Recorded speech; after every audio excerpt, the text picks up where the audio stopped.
Good morning. I'm your host, Masood Galsi. Joining me today is Tamar Essner. We're here in Lower Manhattan to talk about the energy markets. So Tamar, there's a disparity between the Brent and WTI, about $10. What do you make of it, and what does this mean for the energy sector? Yeah, the spreads widened quite a bit. So a few months ago, we were only at a $4 spread, and now we're up to $10, as you mentioned. So what that does is it puts a floor in prices. The reason for the disconnect is U.S. prices are having a difficulty, the U.S. oil, to get to foreign markets. So if you look at the prices in the U.S., there's a lot of disparity there. So prices in West Texas trade at a $15, $20 discount to prices in Oklahoma. So what that does is that it means that production is going to be curtailed because producers are not going to want to sell as much if their oil is going to trade at such a steep discount to other grades. Great, and slightly shifting gears in terms of sentiment across subsectors and given the disparity, what is investor sentiment like? Investors have been very disgruntled in the energy space. We've seen a real divergence in energy equity prices versus oil prices. So oil prices are up about 15% year to date, and the energy sector as a whole is up only 2%. So investors have been quite disappointed. Energy stocks performed well up through about May of this year, and then they've started to really retreat. So I think that investors are really going to be looking at profitability, and because energy has diminished so much as a representation in the S&P 500, we're only about 6%, there really isn't a lot of mandate to own the space. What we're really looking at now is not only what energy composes from a market cap basis, which is 6%, but from a percentage of earnings. And we're finding that for earnings companies, for the energy sector as a whole, is also about 6% of the market. So arguably, we're about fairly valued. I think when you look downstream, you find that refiners are probably the one sector that's considered undervalued, and maybe there's a bit more bullish sentiment there, although we find that those stocks are trading at all-time highs, even though they're still the cheapest subsector. Those are some interesting statistics. You mentioned that, I guess, 6%, which is a low.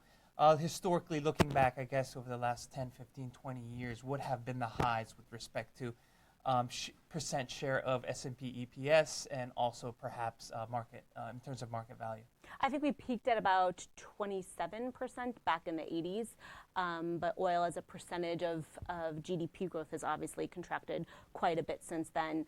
Companies and people have become far more efficient. The cost of production has come down, so the share of the market is a lot less significant. And now the big question out there is what happens to demand over time as vehicles get increasingly efficient. That's a permanent source of demand destruction. As people move from fossil fuels to other sources of energy, that's a permanent source of demand destruction. And a lot of those technologies are becoming far more competitive, some of them even without the benefits of tax subsidies and things like that, so they can really compete with the fossil fuel market. So some big questions for the energy sector overall. Some interesting dynamics at work and at play there.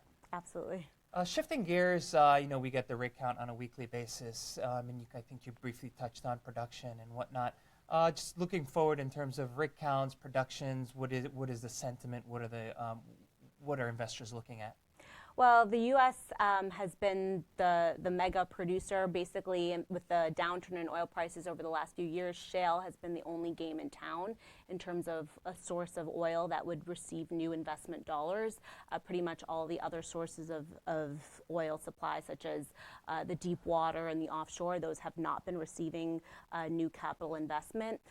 So there was this understanding, this thesis in the market that the abundance of shale meant a permanent state of oversupply. But now we're starting to see that thesis become undone a little bit because of the disconnect in U.S. prices with them trading at such a steep discount. So there really is a sense that the level of shale growth will have to moderate. So we're still going to grow in terms of our production outlook from the U.S., but the pace of that growth will decline a bit as companies are going to have to focus more on profitability and less on growth. So we think that the rig count will stabilize, potentially even come down. We'll see movement of rigs from the Permian into other basins.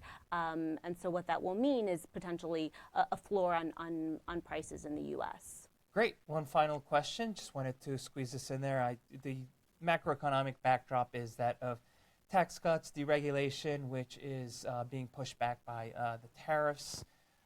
In terms of the energy sector, how does that play out? Well, tariffs are a big question in terms of what does that do for energy demand around the world. And obviously, there's a big sense out there that tariffs can be destructive to the economy and therefore to economic growth. Potentially, we could lose 500,000 to 1 million barrels a day of oil demand from the market if the trade war continues. Yep. And it seems like the trade war is going nowhere fast. So it seems like it will It's escalating. Yep. it's escalating and will be here for a bit. That's been the big story in the oil market, coupled with the question of sanctions on Iran, which will pull physical barrels out of the market. So the two have sort of been balancing out. When it comes to deregulation, the Trump administration has rolled back a lot of the Obama-era regulations regarding drilling, especially for natural gas. I don't think that's really having any impact on actual drilling. I think companies themselves have said, we're not going to drill wells because the natural gas market isn't really supportive enough for us to drill wells. It hasn't been that the cost of drilling was too expensive under the Obama administration, but we'll see sort of how that plays out. And I think the impact for taxes will be less pronounced in the energy sector. Refiners are probably the biggest beneficiary of that because they produce, all of their income is domestic based, Yep. but the international companies, they don't benefit as much from the tax regime change, and most of the E&Ps have other benefits previously that they've been incentivized to drill, so they have the ability to defer their intangible drilling costs, so they weren't really as much of a beneficiary. So really the refiners, and we think that's probably already priced in to that subsector. Great. Thank you for all the insight. That's a lot of information. Thanks for joining us at today's edition of IR Insight. If you would like more information, please join us at business.nasdaq.com.